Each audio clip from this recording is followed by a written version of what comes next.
नबी पाक सल्लम ने फरमाया कि 5 ऐसी रातें हैं जिनमें दुआ रद्द नहीं होती।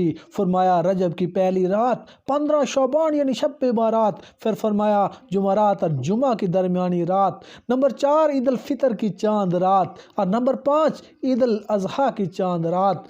और रजब के रोज़ों की तो क्या ही बात है। नबी पाक सल्लम ने फरमाया जो रजब का पहला रोज़ा रखेगा यानी यकम रजब का रोज़ा रखेगा, फरमाया 3 साल के गुनाहों का कफ़ारा है। और जो दूसरे दिन का रोज़ा रखेगा ये 2 साल के गुनाहों का कफ़ारा है। और जो तीसरे दिन का रोज़ा रखे तो ये 1 साल के गुनाहों का कफ़ारा। फिर पूरा रजब यानी हर रोज़ा 1 महीने के गुनाहों का कफ़ारा है। आजकल दिन बहुत छोटे हैं, सर्दियों के रोज़े हैं, रोज़ा रखना बहुत आसान है। इबादत का महीना है, इसमें नफली रोज़े ज़रूर रखें। रजब बीज बोने का महीना है, शोबान पानी डालने का महीना है, और रमज़ान फसल काटने का महीना है। रहमतों वाले महीने शुरू हो चुके हैं। हज़रत अब्दुल्ला इब्न ज़ुबैर से रवायत है, नबी पाक सल्लल्लाहु अलैहि वसल्लम ने फरमाया कि जो माह रजब में किसी मुसलमान की परेशानी दूर करेगा तो अल्लाह ताला जन्नत में उसे ऐसा महल अता फरमाएगा जो हद नज़र तक वसी होगा।